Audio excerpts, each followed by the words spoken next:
జ్ఞానానికి తెలియకపోవడం, మన సంస్కృతిపోవడం, ఈ విషయంలో కూడా దానికి సంబంధమైన పనులు ఈ విషయంలో అంటే నాలుగు అంటారు. కానీ స్పెల్లింగ్ తీసుకుంటే ఎంఓ డబ్బులు వెళ్ళి కాదు, పేరేంటంటే కరెక్ట్ కేఎంఓ డబ్బులు వెళ్ళి, కానీ కే సైలెంట్. ఆ కేని కూడా కలిపి తెల్లవాడు knowledge knowledge knowledge knowledge knowledge అంటారు. కేని కూడా ఉపయోగించదా నాలెడ్జ్ అంటే ఒక రకంగా జ్ఞానాన్ని కరెక్ట్గా తెలియదు, ఇంగ్లీష్లో తెలుగుతున్నాం. ఆ నాలెడ్జ్ అనే దాంట్లో ఇంకో పదంలో కేఎన్ఓ డబ్ల్యూ అంటే ఏంటి? నో, టు నో అంటే తెలుసుకోవాలి.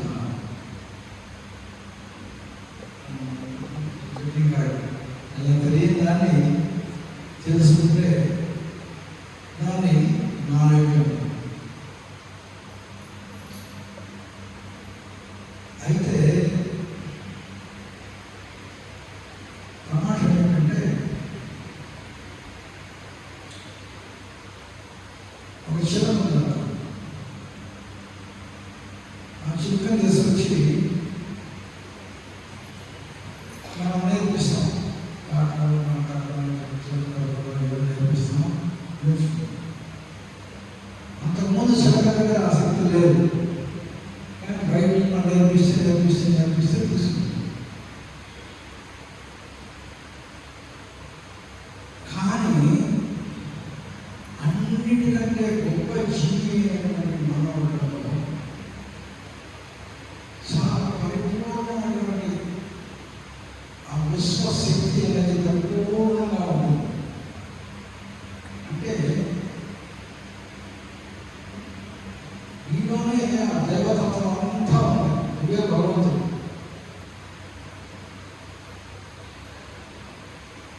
అని చెప్పి మా వేద శాస్త్రాలు పోషిస్తున్నాయి.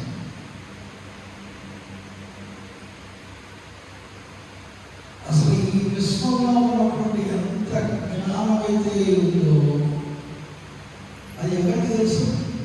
ఓన్లీ ఒక్కడికే తెలుసు. ఎవరది? ఆనంద స్వరూప్.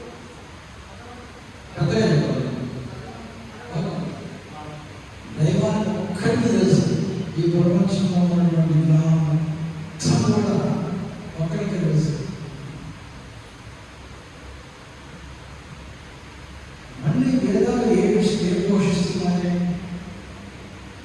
అహం బ్రహ్మాస్మి అని పోషిస్తుంది. తత్వం అసి, నువ్వే దేవుడిని పోషిస్తున్నాను, నేనే దేవుడిని పోషిస్తున్నాను. అంటే అర్థమేంటి? నువ్వే దేవుడిని. దేవుడికి అంతా నాలెడ్జ్ ఉన్నది, నువ్వే దేవుడు అంటున్నావు. అంటే నీ దగ్గర కూడా అంత నాలెడ్జ్ ఉన్నది. అయితే దేవుడికి మనకి తేడా ఏంటి? తన దగ్గర ఉన్నటువంటి అంత జ్ఞానం నుంచి దైవానికి తెలుసు. అటువంటి జ్ఞానం నీ దగ్గర ఉన్నా కూడా అంత జ్ఞానం నీ దగ్గర నీకు ఉన్నదని తెలియదు. దగ్గర ఉంది, ఉంది, నో డౌట్ అబౌట్ ఇట్. కానీ దైవానికి నీకు తేడా అంటే దైవానికి ఆ జ్ఞానం అంతా తెలుసు, కానీ నీకు తెలియదు.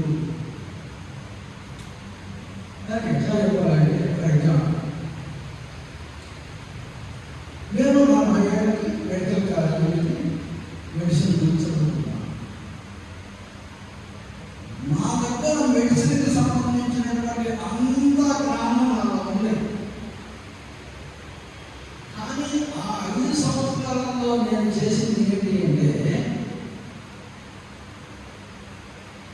నాలో ఆల్రెడీ ఉన్నటువంటి ఆ మెడిసిన్కి సంబంధించినటువంటి జ్ఞానాన్ని నేను బయటికి తీసి నాకు తెలియని దాన్ని తెలుసు అని చెప్తున్నాను. నేను ఎక్కడి నుంచో బయటికి అంతా పట్టుకోవాలి, నాలోనే ఉంది, కానీ ఆ జ్ఞానాన్ని బయటికి తీసాను.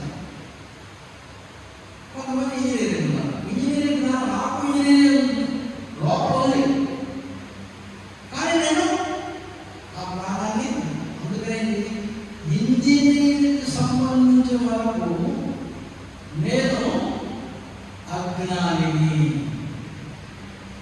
ఇంజనీరింగ్కి సంబంధించినంత వరకు నేను అజ్ఞానిని. ఆ జ్ఞానం నా దగ్గర లేదు. కానీ మెడిసిన్కి సంబంధించినటువంటి డాక్టర్కి సంబంధించినంత వరకు నేను జ్ఞానిని. డాక్టర్ సంబంధించినంత వరకు నాకు జ్ఞానిని. కానీ మనకు తెలియదు ఏంటంటే ఆ జ్ఞానాన్ని మనం బయటికి తెలుసుకున్నాము అని చెప్పి విద్య. ఏదాన్ని ఉన్నదాన్ని అనుకుంటూ చెప్పడం అనేది విద్య. మూడు రకాల పదాలు మనం అర్థం చేసుకోవాలి. ఒకటి అసత్యం, రెండోది సత్యం, మూడోది విద్య. సత్యం అంటే ఏమిటి? నిన్న ఉంటుంది, ఈరోజు ఉంది, రేపు కూడా ఉంటుంది, దాని సత్యం. విద్య అంటే ఏమిటి? ఉన్నట్టు కనిపిస్తుంది కానీ ఉండదు. అసత్యం అంటే ఏమిటి? అసలు లేదు, దాని గురించి మాట్లాడుకుంటాం. ఎగ్జాంపుల్స్ ఏంటి అంటే, అసత్యం అంటే ఏంటంటే కుందేటి కొమ్ము. కుందేటి కొమ్ము ఉందా? ఎవరైనా ఉంటే కుందేటి కొమ్ములుగా ఉంది అంటే అది అసత్యం. అసలు కుందేటి కొమ్ము అనేది ఉండదు. మిథ్య అంటే ఏంటంటే దూరంగా కనిపించేటటువంటి ఎండమావి. నీళ్లు ఉన్నట్టుగా కనిపిస్తుంది, చూస్తుంది, కనిపిస్తుంది, మీకు కనిపిస్తాయి. నువ్వు అద్దంలో చూసుకున్నప్పుడు నీ ప్రతిబింబం కనిపిస్తుంది. నువ్వు ఫోటో తీసుకోవాలి, అద్దం నింపేసుకోవాలి, కానీ ఉన్నట్టుగా కనిపిస్తుంది కానీ నిజంగా లేదు. దాన్ని మిథ్య. సత్యం ఏంటంటే ఆల్వేస్, ఎప్పుడు ఆత్మ అనేది సత్యం.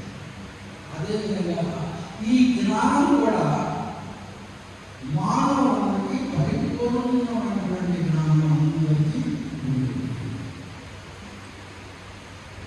కాకపోతే ఆ జ్ఞానాన్ని తెలుసుకునేటువంటి పద్ధతి ఉంది. ఆ రకంగా తెలుసుకుంటే జ్ఞానాన్ని తెలుసుకుంటాం. ఆ జ్ఞానాన్ని కనుక నువ్వు బయటికి తీసుకురాకపోతే ఆ జ్ఞానం వరకు నువ్వు అజ్ఞాని. ఏదో ఒక జ్ఞానం ఉంటుంది, ఆ జ్ఞానం వరకు నువ్వు జ్ఞాని. నువ్వు తెలియనటువంటి వరకు నువ్వు నేను అజ్ఞాని.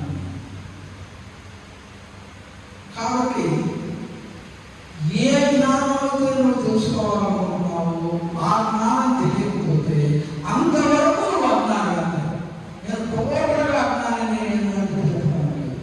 దేవుని గురించి కొంతవరకు నీకు తెలుసు.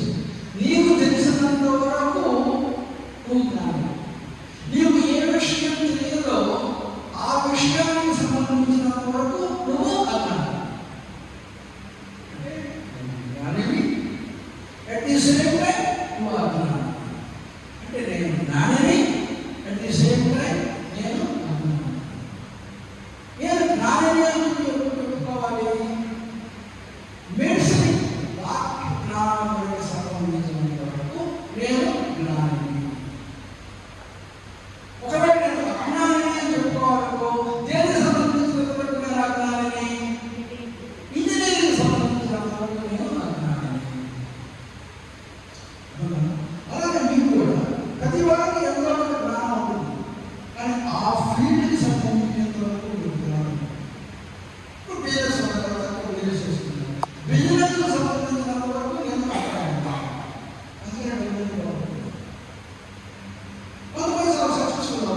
డాక్టర్ కాకముందు నాకు డాక్టర్ మెడిసిన్కి సంబంధించినంత వరకు నేను అజ్ఞానం. ఆ అజ్ఞానం తొలగిపోతే నాలో ఉన్నటువంటి ఆ జ్ఞానం బయటకు తేవడింది. అప్పుడు నేను మెడిసిన్కి సంబంధించినంత వరకు జ్ఞానిగా మారిపోయాను. ఎక్కడి నుంచో కాదు, నాలో నుంచి నేను తెలుసుకున్నాను. ఉన్నటువంటి జ్ఞానాన్ని బయట తెలుసుకున్నాను. కాబట్టి నేను జ్ఞానం. ఇంజనీరింగ్ సంబంధించినటువంటి జ్ఞానం కూడా నాలో ఉంది, కానీ ఇప్పుడు అజ్ఞానం. కానీ ఆ ఇంజనీరింగ్ సంబంధించినటువంటి జ్ఞానాన్ని నేను బయటకు తీసుకొస్తే ఇంజనీరింగ్ సంబంధించిన వరకు నేను జ్ఞానిగా మారుతాను. అంటే ఇంజనీరింగ్ సంబంధించినటువంటి ఇప్పుడు నేను అజ్ఞానం నాకు ఉంది. నేను ఇంజనీరింగ్ ఇంజనీరింగ్ చదివితే నాలో అజ్ఞానం జరిగిపోతుంది, జ్ఞానం వస్తుంది. తెలియని విషయం ఉంటే అంతవరకు అది అజ్ఞానం. ఆ అజ్ఞానం జరిగిపోతే దానికి సంబంధించినంతవరకు తెలియకపోతే అజ్ఞానం, తెలిస్తే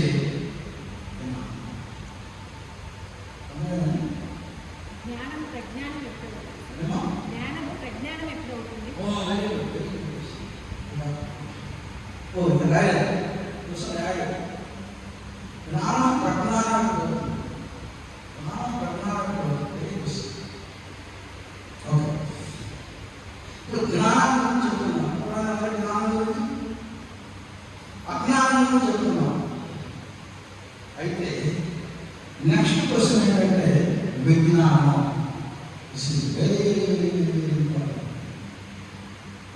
మనుషులకి జ్ఞానం రాగానే ఏమవుతుంది? అహంకారం వస్తుంది. నేను జ్ఞానిని,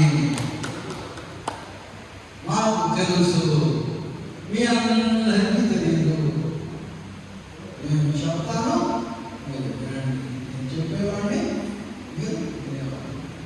ప్రయాణంలో నేను ఈ లోకం నుంచి నేను మాట్లాడతాను. ఎదుటి వారికే చెప్పేటప్పుడు అంటే ఏంటి? రాగానే నేను చెప్పేవాడిని, మీరు వినేవాడు. అందుకని జ్ఞానం అనేది చాలా ప్రధానమైనది. ఆ జ్ఞానాన్ని కనుక సరిగా ఉపయోగించుకుంటే నిన్ను ఎంతో ఉన్నత స్థాయిలో ఉంటుంది. ఆ జ్ఞానాన్ని కనుక నువ్వు సరిగా ఉపయోగించుకోకపోతే నిన్ను అధోగతి పంపిస్తుంది. జ్ఞానం రావడం భగవంతుడు. ఆ వచ్చినటువంటి జ్ఞానాన్ని సరిగా ఉపయోగపెట్టుకోవడం ఎలా ఉపయోగిస్తాను? ఆ జ్ఞానాన్ని సరిగా ఉపయోగించుకుని నిన్ను ఉన్నత స్థితికి చేర్చాలి అంటే జ్ఞానం విజ్ఞానంగా మారాలి. అసలు విజ్ఞానం అంటే ఏమిటి? జ్ఞానం విజ్ఞానంగా మారినప్పుడు ఆ జ్ఞానం నిన్ను ఉన్నత స్థితికి వెళ్తుంది. జ్ఞానం విజ్ఞానంగా ఎలా మారుతుంది?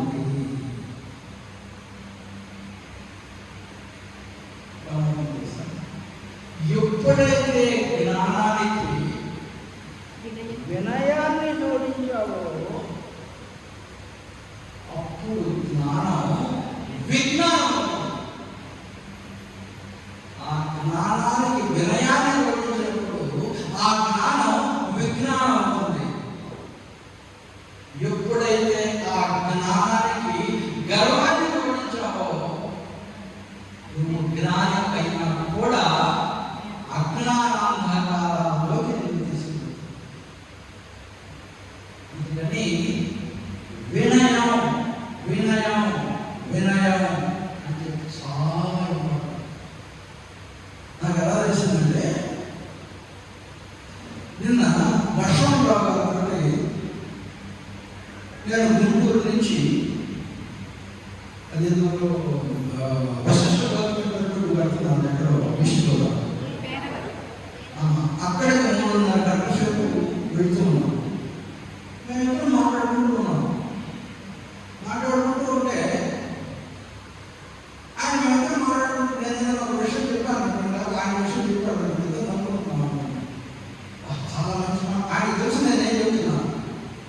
నేను చెప్పినా కూడా ఆ విషయాన్ని నేను నా దగ్గరే ఆయన చూసినట్టు ఏం చేస్తాను తెలుసా, ఆయన పాట పట్టుకొని చూస్తున్నాడు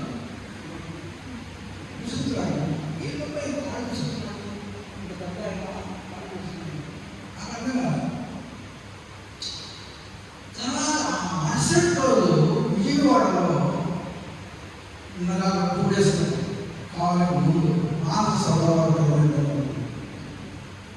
అక్కడ మహావీర నుంచి ఒక ప్రోగ్రాం అయితే దాని మీద అక్కడ రాఘవరావు గారి విజయవాడ ఆయన వచ్చినప్పుడు కూర్చున్నాను. ఆయన మాట్లాడుతూ ఉన్నారు. ఆయన మాట్లాడుతుంటే ఆయన చాలా ఉంది. పత్రిజీ గారు చాలా క్లోజ్.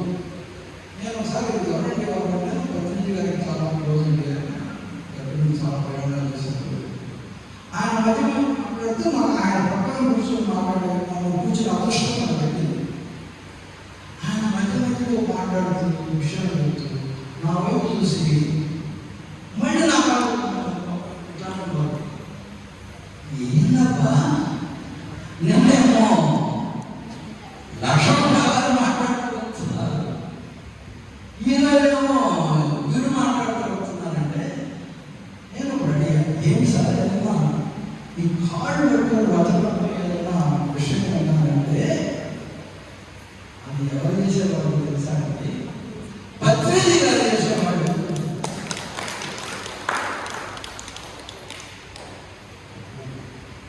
అంటే నేను ఎంత గొప్ప వాళ్ళందరికీ చేతులెత్తి నమస్కారం పెట్టి నేను ఏమన్నాను తెలుసా, ఏమండి పత్రిజీ గారిని నేను స్వయంగా చూసినటువంటి అదృష్టం నాకు లేదు.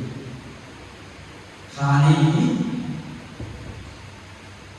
మీరు ఎప్పుడైతే నేను అలా మాట్లాడుతున్నప్పుడు మీరు నాకంటే ఇంత గొప్ప జ్ఞానం లేదు, అంత గొప్ప జ్ఞానం పత్రిజీ గారి దగ్గర చూసుకున్నా కూడా నేనేదైనా మాట్లాడుతుంటే మీరు చెబుతూ నా మాట్లాడుకుంటూ తెలుసుకుంటే పత్రిజీ గారు భౌతికంగా లేకపోయినా మీలో నేను పత్రిజీ గారిని తీసుకుంటాను. నన్ను మీరు పూర్తిగా ఒకసారి ఆనందంగా చేసుకోవడానికి అవకాశం వాళ్ళకి షేక్ హ్యాండ్ పత్రిజీ గారిని స్వయంగా అనుభూతి. అదేవిధంగా రాఘవరావు సార్ ఆయన ఎదురులో కూర్చొని మాట్లాడుకుంటే సడన్గా ఎంటర్ అయ్యారు.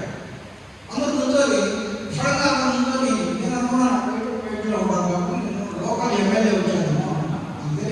ఒక ఎమ్మెల్యే వచ్చాయి కదా అక్కడ చేసింది. అప్పుడు నేను మాట్లాడుతున్నాను, వాడు రాగానే నా మాట్లాడే లేదంటే ఏదో అభిషేకాలు అర్థం చేస్తున్నాను అని చెప్పి నేను మా ఆయన గురించి కూర్చున్నాను. చాలా స్పష్టంగా ఎవరైనా పత్రిజీ గారికి చాలా మంది సార్ చాలా ఎక్కువ పత్రిజీ గారి సంతోషంగా ఆయనది వాళ్ళు పరిచయం కలిగితే అనుకుంటే అక్కడ ఫస్ట్ టైం చూశాను. మరుసటి రోజు ఈ మానస సభలో విజయవాడ ఆయన అతిథిగా వచ్చారు. వచ్చి నా పక్కనే కూర్చునేటటువంటి ఒక సీట్ కూడా పడుతుంది. పక్కన నుంచి మాట్లాడుతూ మంచిగా మాట్లాడుతున్నారు. అది వినయం. మనం ప్రతి గురించి మనం ఏం తెలుసుకోవాలంటే ఎంతటి జ్ఞానం కూడా ఆ వినయం వినయం వినయం అప్పుడే అజ్ఞానం జ్ఞానం కావాలి, జ్ఞానం విజ్ఞానం. విజ్ఞానం కావాలి అంటే వినయం కావాలి, విజ్ఞానం కావాలంటే వినయం కావాలి. అది అజ్ఞానం కాస్త విజ్ఞానంగా మారుతుంది. ఇప్పుడు ఆత్మజ్ఞానం అంటే ఏమిటి? మెడిసిన్కి సంబంధించిన అజ్ఞానం. ఇది నేను మెడిసిన్ కాలేజీ పడబోయేది. తర్వాత మెడిసిన్ చదువుకున్న తర్వాత మెడిసిన్కి సంబంధించిన జ్ఞానం. ఇప్పుడు నేను ఇంజనీరింగ్కి సంబంధించినటువంటి అజ్ఞానం. రేపు ఇంజనీరింగ్ 4 సంవత్సరాలు జరిగితే ఇంజనీరింగ్ సంబంధించినటువంటి జ్ఞానం. అదే సేమ్ థింగ్ ఆత్మ.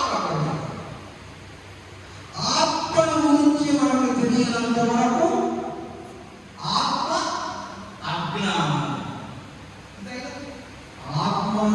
మనకు తెలియనంత వరకు ఆత్మ అజ్ఞానం.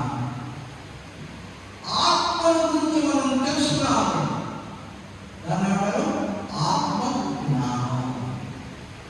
ఆత్మ గురించి తెలియకపోతే ఆత్మ అజ్ఞానం, ఆత్మ గురించి తెలుసుకుంటే ఆత్మ జ్ఞానం. ఆత్మ జ్ఞానం తెలుసుకున్న తర్వాత నాకు అంతా తెలిసిపోయింది ఆత్మ జ్ఞానం, నేను స్వామి అయిపోయాను, అందరూ నన్ను పూజించాలి, నా కాళ్ళు ఇవ్వాలి, అందరూ నాకు దక్షిణ ఇవ్వాలి అని చెప్తే ఏమవుతాడు? బ్రహ్మ రాక్షసి త్రిశక్తి స్వప్నంలో బ్రహ్మ రాక్షసి అంటారు. బ్రహ్మ జ్ఞానం పొందినా కూడా త్రిశక్తి స్వప్నంలో పోతున్న పైకి రాలేరు, కిందకు రాలేరు, మధ్యలో బ్రహ్మ రాక్షసత్వం తిరుగుతూ ఉంటారు. కాబట్టి ఆ బ్రహ్మ జ్ఞానాన్ని కనుక వినయం కనుక ఉంటే అతను బ్రహ్మ విజ్ఞాని. అది ఉన్నప్పుడే విజ్ఞానమయ కోశాన్ని జయించగలరు.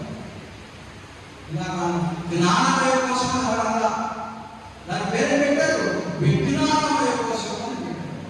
అంటే జ్ఞానం రావాలి, జ్ఞానంతో పాటు వినయం రావాలి, వినయం వస్తే విజ్ఞానమయ కోశాన్ని విజ్ఞానమయ కోసం దాటితేనే నెక్స్ట్ ఆనందమయ కోశాన్ని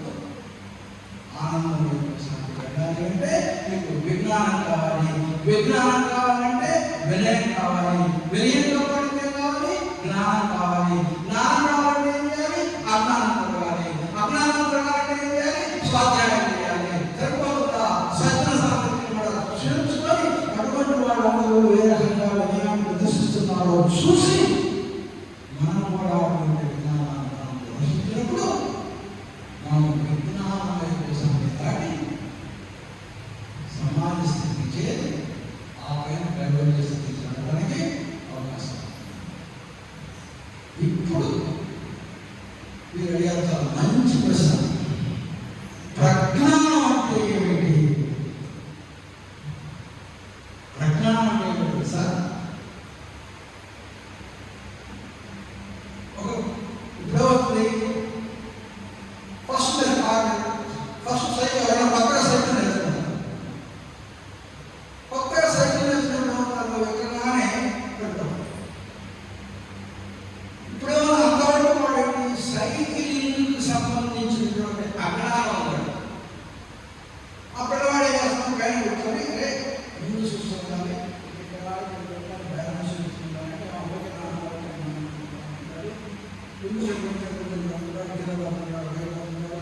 అజ్ఞానం ఆ సైకిల్ చెప్పేటువంటి జ్ఞానం అజ్ఞానం తెలియకపోతే జ్ఞానం వస్తుంది. జ్ఞానం వస్తే కొంత ఏమైపోతాడు? చూడాడు నెంబడుతున్నా తప్పు అంటూ ముందే వస్తుంది. నేను పడుతున్నా తప్పు మా నాన్న కొడుతూ ఉన్నాడు. చివరికి ఏమైపోతాడు? సైకిల్ తప్పటంలో జ్ఞానం వచ్చింది, అజ్ఞానం పోయింది, జ్ఞానం వచ్చింది. జ్ఞానం మాత్రమే కూడా కాదు, దాని నైపుణ్యం కూడా వచ్చింది. సైకిల్ ఎలా తర్వాత ఏం చేస్తారు తెలుసా? తొక్కి ఏం చేస్తారు?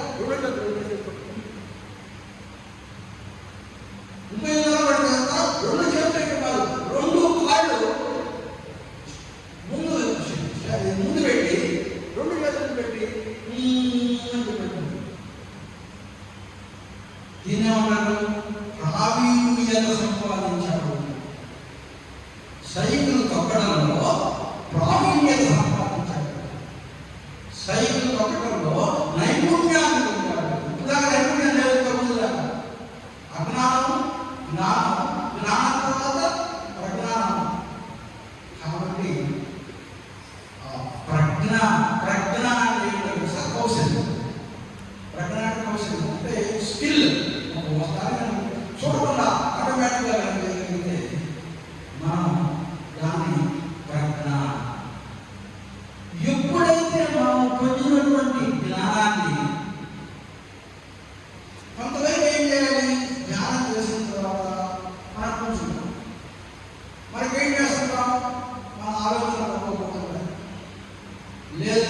చెప్పి మళ్ళీ మా ఆలోచన రచనలో బయటకు పోవద్దు, మళ్ళీ వచ్చి వస్తున్నాను చేస్తాను. కొంతసేపు చేసిన తర్వాత నీలో ధ్యానం చేసేటటువంటి నైపుణ్యత పెరుగుతుంది. ఈ కష్టపడాల్సిన మొట్టమొదటిలో ధ్యానం కూర్చోబడి చాలా కష్టం. చేసే కొన్ని అందాక ఆ సైతం పెట్టినటువంటి వాళ్ళు చేస్తున్నారా నీకు ఆ నైపుణ్యం, ఆ స్కిల్ అలా స్కిల్, నైపుణ్యం, ప్రజ్ఞ పెరిగినటువంటి జ్ఞానాన్ని ప్రజ్ఞానం. స్కిల్ పెరగాలి అంటే నువ్వు ఏ జ్ఞానాన్ని అయితే నేర్చుకున్నావో ఆ జ్ఞానానికి నువ్వు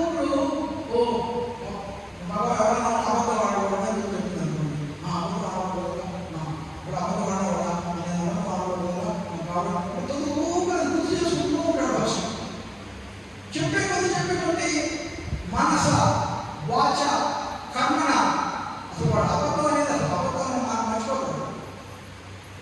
వాడు చెప్పేది అంతా కూడా భగవద్గీత ఏ రకంగా మర్చిపోవాలో ఆ రకంగా ఆటోమేటిక్గా వాడు ఏం స్టైల్ అంటాడు. కాబట్టి ఎప్పుడైతే నువ్వు నేర్చుకున్నటువంటి జ్ఞానాన్ని ఆచరణలో పెట్టి మనస వాచ కర్మణ ఆ యొక్క జ్ఞానాన్ని ఆచరణలో పెడతావు. ఫస్ట్ ఏం కావాలి? అజ్ఞానం. అజ్ఞానానికి వస్తే ఏమవుతుంది? జ్ఞానం అవుతుంది. జ్ఞానానికి జ్ఞానానికి వస్తే విజ్ఞానం అవుతుంది.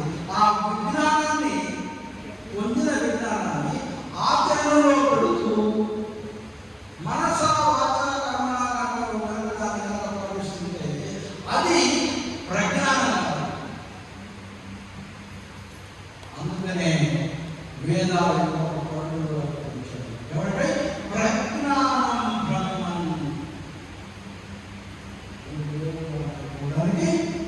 అది అంటే అప్పుడు ఎదుటి వాడికి చెప్పేటప్పుడు నీతులు లేవు, నువ్వు ఆచరించడానికి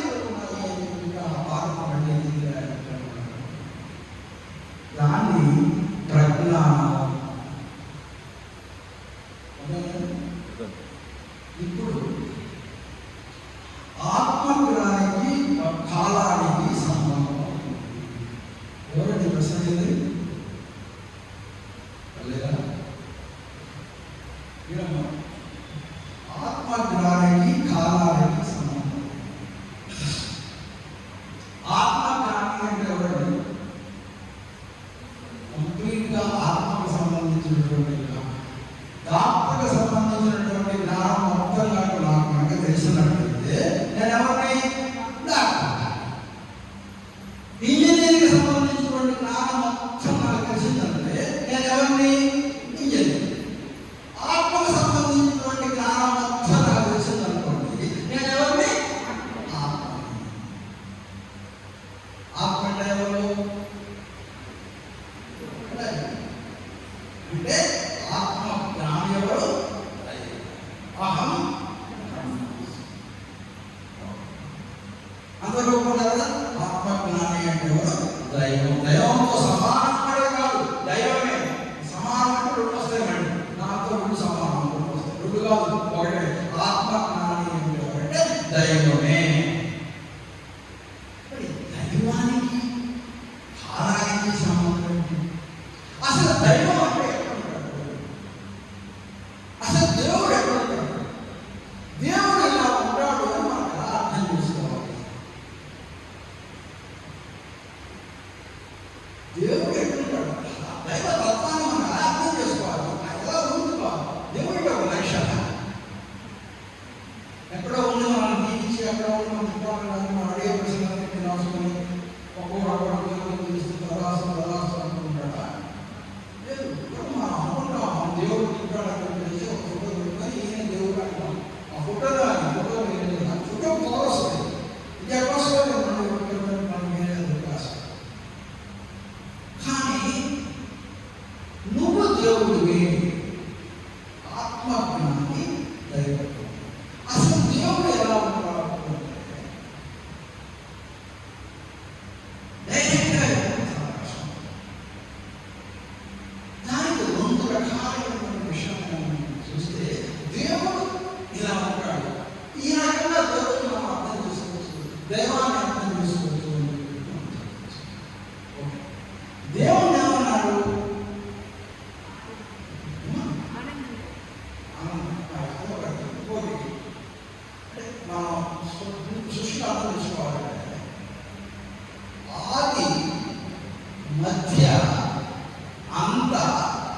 రహితుడు.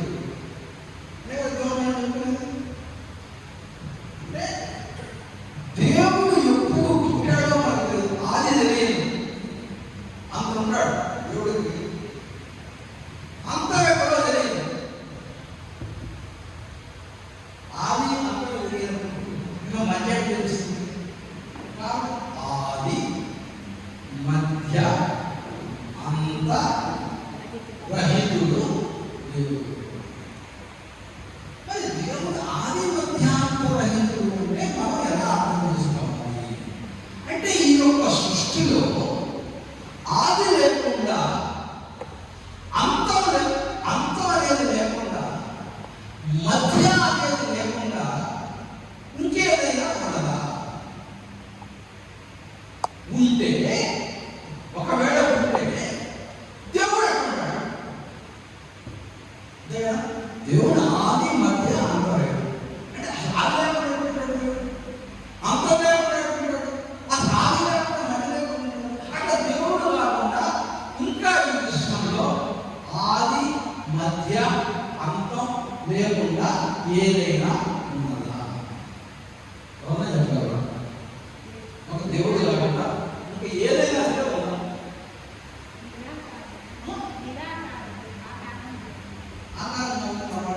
నిరాకారం కాదని ఉన్నది. ఏమిటది? రెండు ఉన్నాయి. ఒకటేంటి? కాలము. ఈ కాలము అనేది ఎప్పుడు ప్రారంభమైందో ఎవరైనా చెప్పగలరా? ఈ కాలము అనేది, ఈ టైం అనేది ఎప్పుడు ప్రారంభమైందో ఎవరైనా చెప్పగలరా? మనం అనుకుంటున్నాం BC 1000 మనం పెట్టుకున్నాం. అసలు నిజంగా కాలం ఎప్పుడు మొదలైందో ఎవరైనా చెప్పగలరా? ఈ కాలం అనేది ఎప్పుడు అంతం అవుతుందో ఎవరైనా చెప్పగలరా? ఈ కాలానికి అంతమైందా? ఎప్పుడు ఈ కాలం అంతం అవుతుందో చెప్పగలరా? కాబట్టి అది లేదు, అంతం లేదు. ఈ రెండు అప్పుడే ఈ యొక్క కాలానికి మధ్య అనేది లేదు. కాబట్టి ఏ రకంగా కాలానికి ఆది మధ్య అంతము లేదో, అందుకని దైవం కూడా ఎట్లా ఉన్నాడు? కాలం. దైవం కూడా కాలం. అంతేనా? ఇంకా ఏమైనా ఉందా? భగవద్గీతలో విశ్వరూప సందర్శనలో అర్జునుడు కృష్ణుడు అడుగుతాడు, కృష్ణ ఏంటయ్యా నేను నాతో వాడు గోవిందాడుతున్నాను, మన ఇద్దరం ఒకటి కాళ్ళు వేసుకొని పడుతున్నాం, మన ఇద్దరం కలిపి ఒక కంచంలో అన్నం తిన్నాం. ఈ రకంగా ఉన్నటువంటి వాడు ఒక్కసారి అసలు ఏంటి విశ్వరూపం? అసలు నువ్వెవరు కృష్ణ చెప్పు అంటే, కృష్ణుడు ఏమన్నాడంటే, అర్జున నేను ఎవరినో తెలుసా? మహాకాలాన్ని నేను అన్నాడు. కృష్ణుడు అది భగవద్గీతలో ప్రొటెక్షన్ అంటే కృష్ణుడే చెప్తున్నాడు. దైవం అంటే ఎవరంటే కాలం. ఆత్మజ్ఞాని అంటే ఎవరు? దైవం. ఆత్మజ్ఞాని అంటే దైవం. దైవము అంటే కాలం. ఆత్మజ్ఞానానికి, కాలానికి, దైవానికి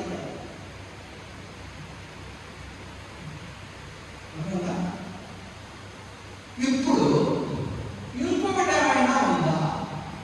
ఆది మధ్య అంతరహితమైనటువంటి ఇంకొకటి ఇక్కడి నుంచి ఇక్కడ దాకా ఉందని చెప్తాను.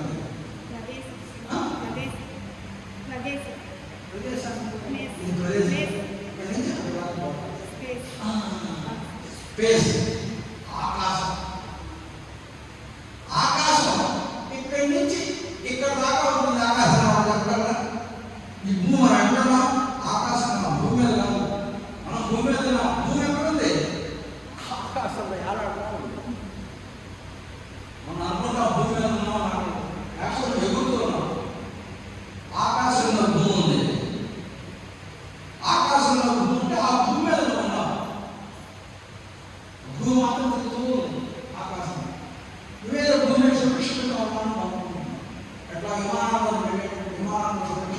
అనుకుంటారు విమానం రాలేదు, ఆ విధంగా అనుభవం. అంటే భగవతత్వాన్ని అర్థం చేసుకోవాలంటే ఆకాశ తత్వాన్ని అర్థం చేసుకుంటే భగవతత్వం అర్థమైపోతుంది. ఏ రకంగా ఆది మధ్య అంత రైతులు ఆకాశం కాబట్టి ఆకాశంలో ఉండేటువంటి వాడు ఆకాశం ఉంటుంది.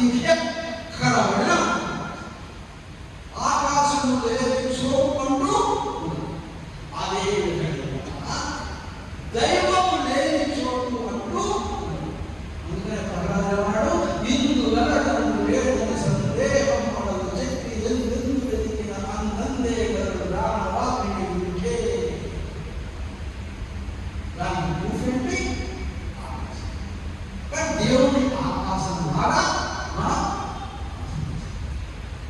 కాబట్టి జ్ఞానాన్ని తెలుసుకున్నాం, అజ్ఞానాన్ని తెలుసుకున్నాం, విజ్ఞానాన్ని తెలుసుకున్నాం, ఆత్మజ్ఞానాన్ని తెలుసుకున్నాం, కాలాన్ని ఆత్మజ్ఞానాన్ని సమన్వయంగా తెలుసుకున్నాం. కొత్తగా ప్రజ్ఞానం అంటే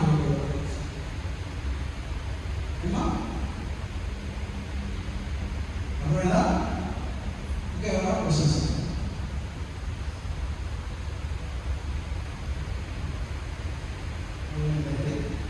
ఇంకా ఏమైనా క్వశ్చన్స్? క్వశ్చన్స్ అడిగితే మంచి మంచి క్వశ్చన్ అడిగితే మంచి మంచి విషయాలు వస్తాయి.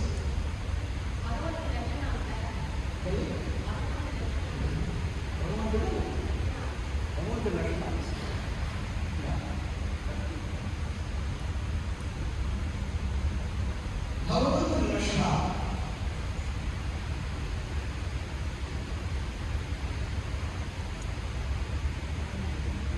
భగవంతుని లక్షణాలు ఏంటి? భగవంతుడు సాధారణ భగవంతుడు కానీ భగవంతుడి యొక్క ఒక్క లక్షణం ఏమిటంటే ఈ విశ్వం మొత్తం దేని మీద అయితే ఆధారపడి ఎక్కడ ఉండాల్సిన సూర్యుడు ఎక్కడ ఉన్నారో అక్కడ ఉన్నారు. కొంచెం దాకా 1 సెంటీమీటర్ ఎవరు పోగలరు, 1 సెంటీమీటర్ అవతల భూమిలో ఎక్కడ కరెక్ట్గా ఎన్ని మిల్లీమీటర్ల సహా ప్లాన్ చేసి సూర్యుని ఎక్కడ పెట్టాలో అక్కడ పెట్టి తెలుసు. చంద్రుడిని ఎక్కడ పెట్టాలో కరెక్ట్గా భూమి ఎక్కడ పెట్టాలో అక్కడ పెట్టి అక్కడ ట్రీట్ చేసింది. ఈ సైన్స్ జరిగితే అర్థమవుతుంది ఎందుకు కరెక్ట్గా ఈ సీరియల్స్ అని కాబట్టి ఈ రకంగా హోల్ విశ్వాన్ని దేహం మనం కళ్ళు ఎక్కడ పెట్టాలో అక్కడ పెట్టాలి. కళ్ళు ఇక్కడ కాకుండా ఇంకెక్కడైనా పెట్టే బాగుండేది దేవుడు మనం ఊహించి చెప్పగలరా? కళ్ళు ఇక్కడ కాకుండా ఏంటి దేవుడు ఇక్కడ పెట్టాడు కళ్ళు, ఇంకెక్కడ కాకుండా ఇంకెక్కడన్నా పెడితే బాగుంటుందని ఊహించి ఇంకెక్కడ ఒకటే చెప్పండి కళ్ళు ఇంకెక్కడ పెడితే బాగుంటుంది. ఇక్కడ పెడితే ఇంకెక్కడ సరిపో ఇక్కడ పెట్టబడితే బాగుంటుంది, ఇక్కడెక్కడ పెడితే బాగుంటుంది, ఇక్కడ పెడితే బాగుంటుంది, ఇక్కడెక్కడ పెడితే బాగుంటుంది, ఇక్కడ పెడితేనే బాగుంటుంది. అందుకనే అక్కడ పెట్టారు. ముక్కు ఇంకెక్కడ పెడితే బాగుంటుందా? నా దేహం లేదు, ఇక్కడ పెడితేనే ముక్కు బాగుంటుంది అన్నది. నోరు ఇక్కడ పెట్టాలి, చెయ్యి ఇక్కడ పెట్టాలి, ఇక్కడి నుంచి ఇక్కడికి తెరవాలంటే కరెక్ట్గా మధ్యలో ఇక్కడ ఉండాలి. తినాలి అంటే ఇక్కడ ఉండాలి. కాబట్టి ఇది స్ట్రైట్గా పెట్టాడు అనుకోండి, ఇది తినాలి అంటే ఇక్కడ ఒక పెట్టాలి, ఇక్కడ ఒక వంపు పెట్టాలి, ఇక్కడ ఒక వంపు పెట్టాలి. ఇక్కడ పెడితే అది ఇక్కడ పెట్టబడి లేవు ఎక్కడ తింటా తినాలి, మళ్ళీ ఇక్కడ ఉంటారు. అంటే ఏది ఎక్కడ ఉంటే సరిపోతుందో కరెక్ట్గా అక్కడ పెట్టి మనందరికీ తయారు చేస్తుంది. ఈ విశ్వం ఎలా తయారు చేసిందంటే ఈ విశ్వం ఏది ఎక్కడ ఉన్నది ఒక శక్తి కారణం. ఆ శక్తి పేరేంటి? ఏది ఎక్కడ ఉండాలో అక్కడ ఉండి ఈ విశ్వం మొత్తం ఎలా పనిచేస్తుందో ఆ పనిచేయడానికి ఒక శక్తి కారణం. ఏంటా కారణం? విశ్వశక్తి.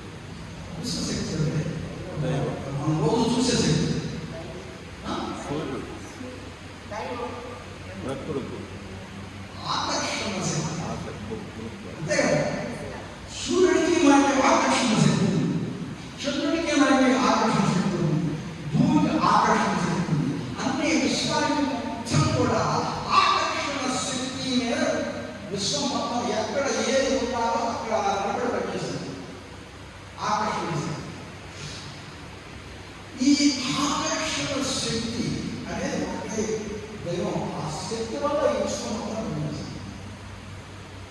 ఈ ఆకర్షణ శక్తిని అదే శక్తి అన్నింటిలో పనిచేస్తుంది. ఇప్పుడు మనం రెండు సెల్స్ ఒకే చోట చేరాలంటే ఏం కావాలి? ఆ రెండు సెల్స్ ఒకదాని ఆకర్షించుకొని అక్కడ కలిసి ఉండాలి. మన శరీరంలో ఈ సెల్స్ ఉన్నాయంటే దగ్గర కలిసి ఉండాలి. అది కానీ రెండు విడిపోయారు. ఇప్పుడు ఐస్ ఉంది, దగ్గర ఆకర్షణ ఉన్నాయి. అవన్నీ నీటి మార్పు దగ్గరగా ఉండాలి. ఉంటే ఐస్ అది కొంచెం వేడి చేస్తాము, కొంచెం దూరంగా ఉంటాయి. కానీ ఆ యొక్క నీటి మార్పు మంచి ఆకర్షణ ఉంటుంది. అది కొంచెం వేడి చేసామని ఆగిపోతుంది. అయినా కూడా ఆ నీటి ఆకర్షణ పోదు, దగ్గరే ఉంటుంది. వీటన్నిటిని విశ్వాన్ని రక్షించేది ఏమిటి? ఆకర్షణ శక్తి. ఈ ఆకర్షణ శక్తినే మనము మనుషుల మధ్య ఉన్నటువంటి మధ్యలో పెడితే ఆ ఆకర్షణ శక్తికి మరో పేరు పెట్టవచ్చు. ఏమని? ఇద్దరు వ్యక్తులు ఒకరినొకరిని ఆకర్షించుకుంటున్నారు అంటే దానికి మనం పెట్టగలిగినటువంటి పేరు ఏంటి? ప్రేమ. తల్లి కొడుకును ఆకర్షిస్తుంది. ఏంటి? ప్రేమ. భార్య భర్తను ఆకర్షిస్తుంది. ఎందుకు? ప్రేమ. ఒక పెట్టు, ఒక కుటుంబం మధ్యలో ఆకర్షించుకుంటుంది. ఏంటి? ప్రేమ. విశ్వాన్ని మొత్తాన్ని ఏది ఎక్కడ నిలబెట్టడానికి విశ్వం ఏ రకంగా ఆకర్షణ శక్తిని ఉపయోగించిందో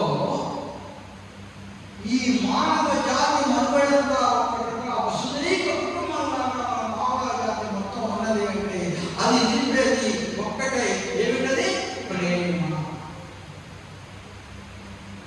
అందుకని దైవానికి ఉన్నటువంటి ఒకే ఒక గొప్ప గుణం ఏంటి అంటే ప్రేమతత్వం. అందుకని భగవంతుని గుణం ఎట్లా ఉంటాడో చెప్పండి అంటే ఏం చెప్పాలి అంటే ప్రేమ అనేది ఎలా ఉంటుందో అలా ఉంటాడు. ప్రేమ తత్వమే భగవంతుని యొక్క తత్వం. అక్కడి నుంచి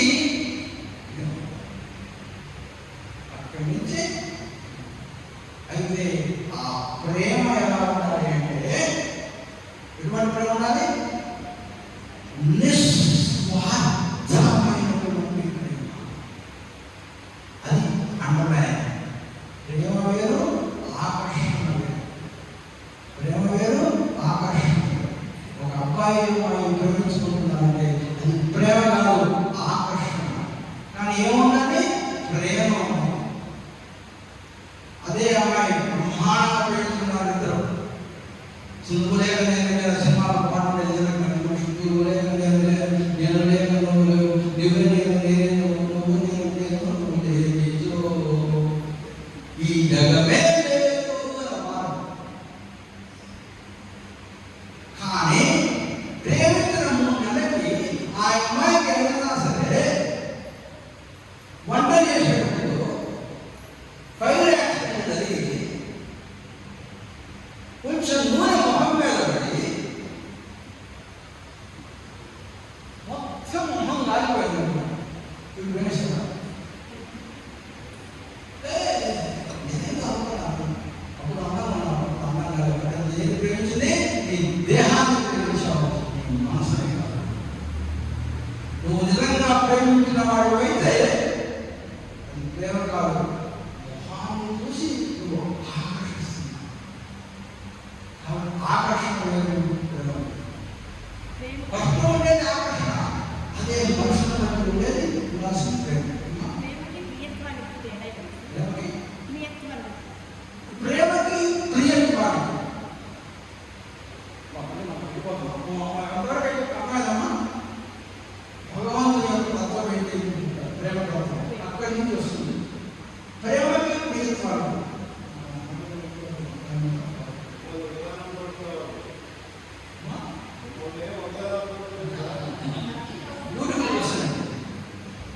ప్రేమ ప్రియత్వం.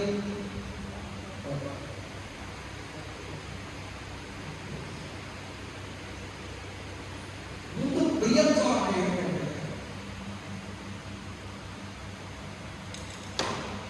ఒక లవర్ని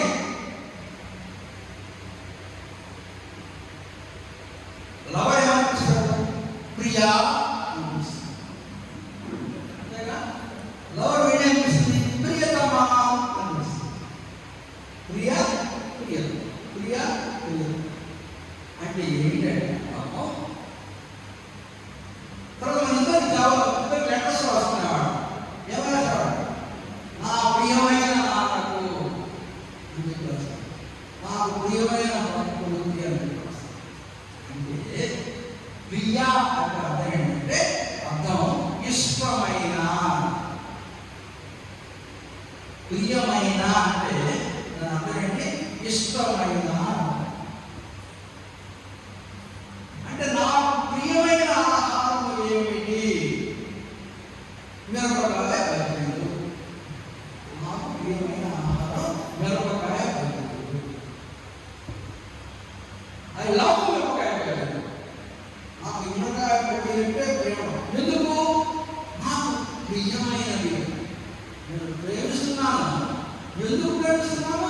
అవంటే నాకు ఇష్టం. అంటే ఏంటి? నీకు ప్రియమైనవి. ప్రియమైనవి ఏంటి? ఇప్పుడు మీరు ప్రియమని ఒకటి అడిగారు, నేను ఇప్పుడు కూడా ఇచ్చి ఆపేయాలి. ఎవరు ఒకటి చెప్తే 50% చెప్పండి. అది ఏమిటంటే దాని పేరు శ్రేయ. ప్రియ శ్రేయ. ఇంకొక మంచి పేరు ప్రియ శ్రేయ. ప్రియము అంటే ఏంటి? శ్రేయము అంటే ఏంటి? ఓకే, ప్రియము అంటే నాకు మిరపకాయ బజ్జీలు ప్రియమైనది. డాక్టర్ ఏమండి బాబు నాకు అల్సర్ వచ్చింది కాబట్టి నా ట్రీట్మెంట్ ఇవ్వాలంటే డాక్టర్ ఏం చెప్తారు? నీకు ఏ ఫుడ్ అంటే ఇష్టం అంటే నాకు మిరపకాయ బజ్జీలు అంటే ఇష్టం. అంటే మిరపకాయ బజ్జీలు నీకు ప్రియమైన, కానీ నువ్వు ప్రియమైన ఆహారం తినదు, నీకు శ్రేయమైన ఆహారం తినదు. శ్రేయమైనటువంటి ఆహారం ఏంటంటే ఆకుకూరలు తిను.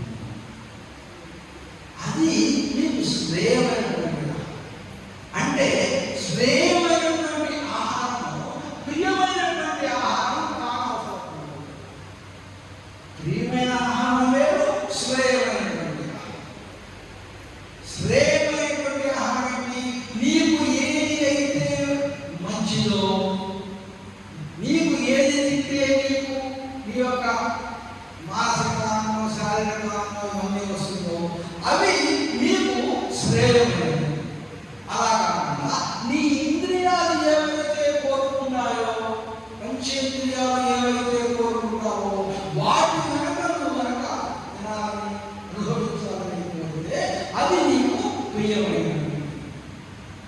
కాబట్టి ప్రియం వేరు, శ్రేయం వేరు, ప్రేమ వేరు. అయితే ఏం చేయాలి? నువ్వు దేవుడిని ప్రేమించాలి, శ్రేయమైనటువంటి వాటిని ప్రేమించాలి.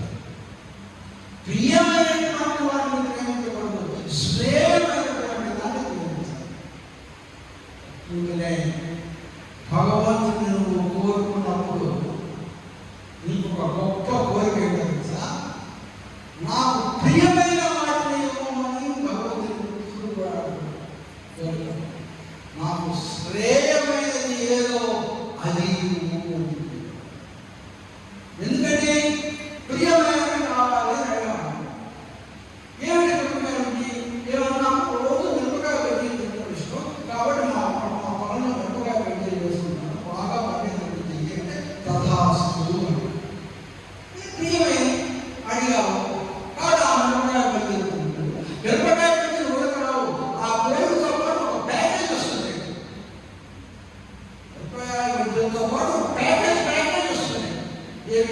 మిరపకాయ బజ్జీలు, ఆల్సరు, ఆల్సర్ తర్వాత మందుల తర్వాత సైడ్ ఎఫెక్ట్స్, తర్వాత వరుసగా వెళ్ళడం తర్వాత అట్లా కాకుండా నాకు మిరపకాయ బజ్జీలు టేస్ట్ చాలా ఇష్టం. కానీ అది ప్రియమైనదో శ్రేయమైనదో కాదు. అది కనుక నాకు ఏది మంచిదైతే అది నాకు ప్రసాదించు అని చెప్పి దేవుడు కోరుకున్నాను. అప్పుడు నీ మంచి చెడ్డల గురించి కూడా దేవుడు ప్రారంభించి నీకు ఏది మంచిదో అది ఇస్తాడు. సపోజ్ కొంతమంది బిడ్డలు కావాలనుకుంటారు. దేవుడు ఏం జరుగుతుంది, నాకు బిడ్డలు కావాలని ఉన్నది, కానీ నాకు శ్రేయం అయితే ఇవ్వు. నేను బిడ్డలు కావాలి అని చెప్పి విషయం నాకు శ్రేయం అయితే ఇవ్వు అని చెప్పంటే నువ్వు బిడ్డలు కావాలంటే బిడ్డలు ఇస్తాడు. నీకు శ్రేయం అనేది అడిగేటువంటి బిడ్డలు ఇవ్వకపోవచ్చు. ఎందుకు? బిడ్డలు లేకపోవడం వల్ల ముందు నువ్వు సన్యాసం కలిసి లేకపోతే నీ బిడ్డ ఆత్మహత్య బిల్డింగ్ మాట్లాడాల్సి అది శ్రేయం. అదే ప్రియమైనది బిడ్డలు కావాలి తీసుకో. కానీ బిడ్డలు ఒకటే రాదు, బిడ్డలతో పాటు ప్యాకేజ్ వస్తుంది. బిడ్డలు వస్తారు, పెద్దవాడు పెళ్లి చేసుకుంటారు, వెళ్ళిపోతారు, నిన్ను ఒంటరిగా పడేస్తారు. తర్వాత తీసుకెళ్ళి నర్సింహంలో వెళ్ళి చేస్తారు, మీకు డబ్బులు పంపించరు, మనం తీసేసుకుంటారు. ఇవన్నీ వస్తాయి ప్యాకేజ్. కానీ ఇవన్నీ బిడ్డలు ఇచ్చారు, నాకు ఒకటే వస్తుంది ప్యాకేజ్ ఇచ్చారు. కాబట్టి ప్రియము శ్రేయము ప్రేమ, ప్రియము శ్రేయం ఇది ఎవరంటే గొప్ప మనుషులు కూడా నా పేరు ఏంటంటే గొప్ప మనుషులు. మంచి మంచి క్వశ్చన్ అమ్మా. చూసారా ఆ క్వశ్చన్ అడిగినప్పుడు ఒక్క విషయం క్వశ్చన్ అందుకని ఆ క్వశ్చన్ అడిగితే ఒక క్వశ్చన్ మామూలుగా ఏంటంటే చెప్పలేదు మాస్టర్ అడిగితే అలా ఈ క్వశ్చన్ అడిగితే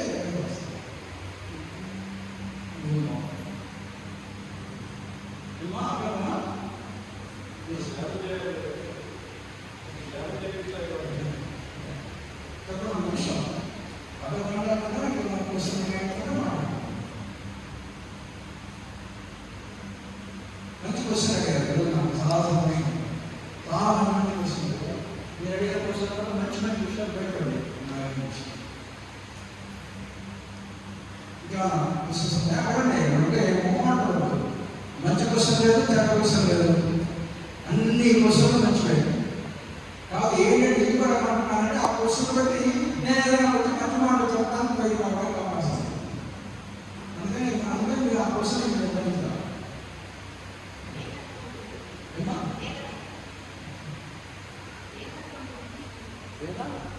ఏకత్వం.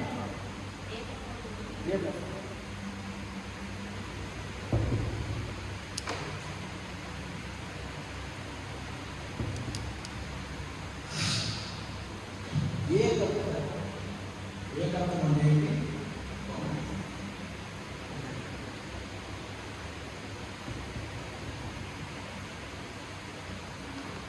ఈ ప్రపంచంలో